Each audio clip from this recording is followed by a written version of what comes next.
वक्त आपको बता दें, लखनऊ हत्याकांड में ये बड़ी खबर आ रही है।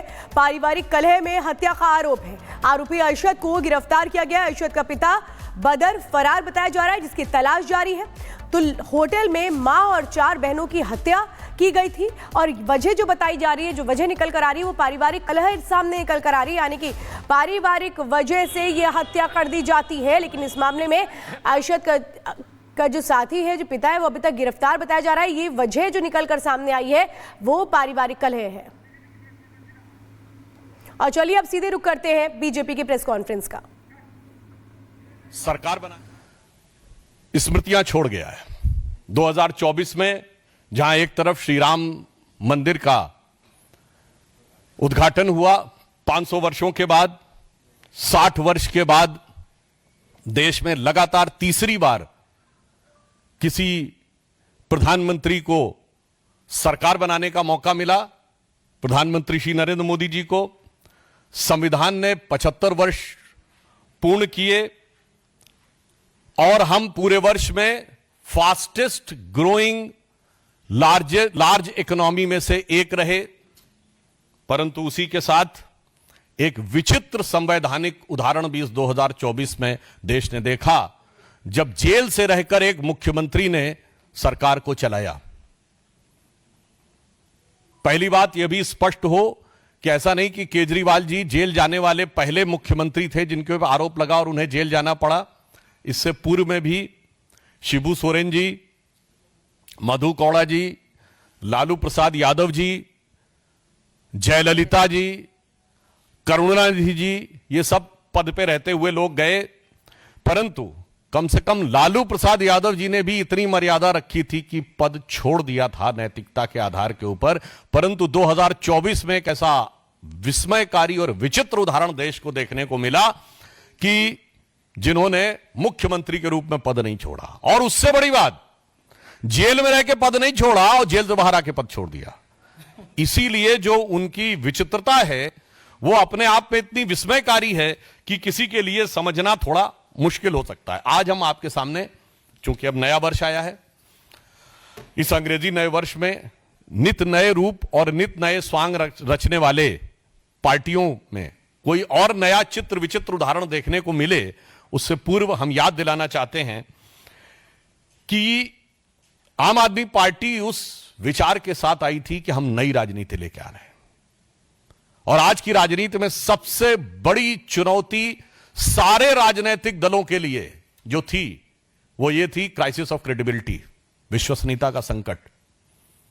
एक विचार आम जनता में बना है कि राजनीतिक लोग जो कहते हैं वो नहीं करते हैं।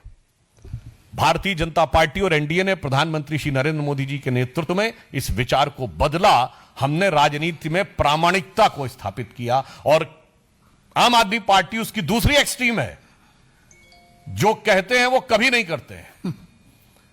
तो मैं सिर्फ आज 10 पॉइंट बताना चाहता हूं जो आम आदमी पार्टी और केजरीवाल जी ने कहे थे और उसका यथार्थ क्या है। उन्होंने कहा था कि जो लटकते हुए तार हैं, अनसेफ इलेक्ट्रिक वायर्स, उनसे वो मुक्त कर देंगे। आज ये सवाल इसलिए है कि 10 साल उनको सरकार में हो गए, उससे पहले भी 2013 में भी उनकी सरकार रही थी। तो 10 साल से अधिक रहने के बाद दिल्ली में लटकते हुए बिजली के तारों की स्थिति यह है कि 26 वर्ष का एक नवयुवक 23 जुलाई 2024 को उन लटकते हुए बिजली के तारों की भेंट चढ़ गया। दूसरा, उन्होंने दावा किया था कि 24 आवर क्लीन ड्रिंकिंग वाटर देंगे। और अभी जब गर्मी आया तो लोगों ने देखा कि उत्तर पश्चिम दिल्ली और बाहरी दिल्ली के क्षेत्रों में किस ढंग से पानी को लेकर हाहाकार था। और पत्रकारों ने भी जाके देखा। चलिए, आप नेताओं की बात पे, राजनीतिक दलों के कार्यकर्ताओं की बात पे विश्वास ना करें कि वो उसमें किस प्रकार की दुर्गंध आती थी जिस पानी का प्रयोग करना पड़ता था। फिर इन्होंने कहा वर्ल्ड क्लास एजुकेशन सिस्टम देंगे, यह दावा किया। और इतना ही नहीं, याद करिए, इनके मुंह से निकल गया था दुनिया का सबसे बड़ा अखबार जो है न्यूयॉर्क टाइम्स में छपवाना कितना मुश्किल है। छपवाना शब्द था, कोई जाके उस बाइट को चेक कर सकता है। तो पहले तो पढ़े लिखे मुख्यमंत्री को यह नहीं पता था कि दुनिया का सबसे बड़ा अखबार न्यूयॉर्क टाइम्स नहीं है, दुनिया का सबसे बड़ा अखबार है जापान का यमुनो शुमरी, और अमेरिका का भी सबसे बड़ा न्यूयॉर्क टाइम्स नहीं है, अमेरिका का सबसे बड़ा है यूएसए टुडे। खैर, इस अत्यधिक पढ़े लिखे मुख्यमंत्री को ने कहा छपवाना कितना मुश्किल है, और हकीकत क्या थी कि high court has reprimanded that the flawed education system, और इसमें कई चीजों को लेकर कोर्ट ने अप्रसन्नता जाहिर की। यानी दावा ये और वास्तविकता ये। फिर इन्होंने कहा मेडिकल ट्रीटमेंट को बहुत इंप्रूव करेंगे, और वास्तविकता ये थी कि कोविड के दौरान क्या हाहाकार मचा, और उस हाहाकार के ऊपर ध्यान देने की बजाय प्रचार के ऊपर सारा ध्यान था। आप सबको याद हो कि मोहल्ला क्लिनिकों में जो भ्रष्टाचार की चीजें प्रकाश में आई, जिसमें एक प्रकरण ऐसा था कि एक दिन में 539 लोगों का निस्तारण हुआ, जबकि मोहल्ला क्लिनिक 9 बजे से लेकर 1 बजे तक 4 घंटे में चलती है। 240 मिनट में 539 लोगों का निस्तारण, मतलब 20 सेकंड के अंदर डॉक्टर ने मरीज को देख भी लिया, असेसमेंट कर भी दिया, पर्चा लिख भी दिया, और दवा मिल भी गई।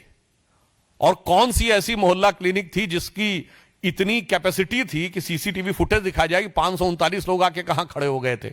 यह यथार्थ था। उसके बाद उन्होंने कहा पोल्यूशन फ्री एनवायरनमेंट देंगे।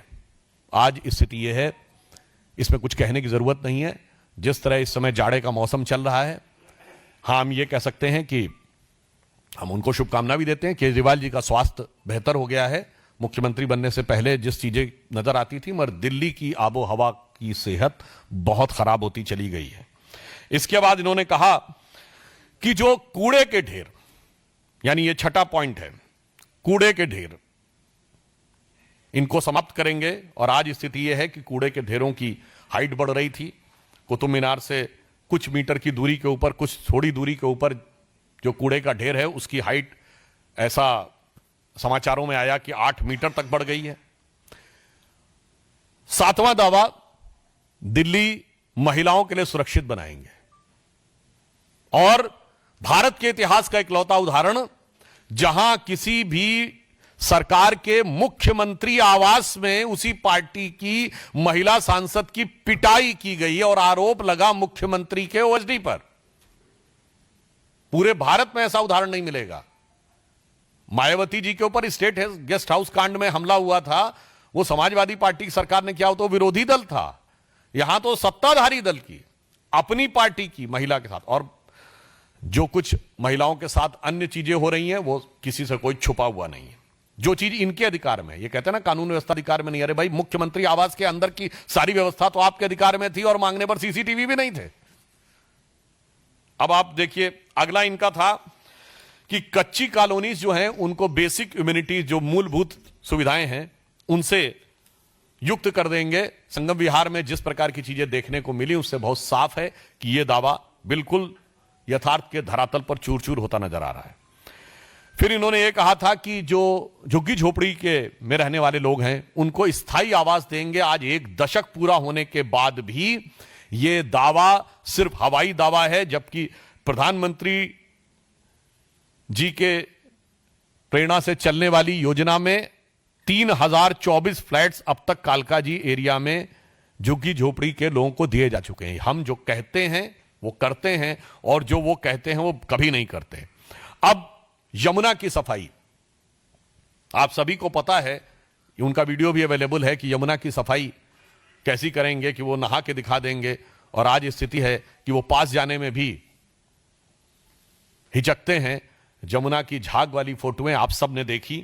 अतः ये 10 पॉइंट हैं जो हम लोगों ने कहे कि केजरीवाल जी के दावे। 1, बिजली के तार। दूसरा, क्लीन ड्रिंकिंग वाटर। तीसरा, वर्ल्ड क्लास एजुकेशन सिस्टम।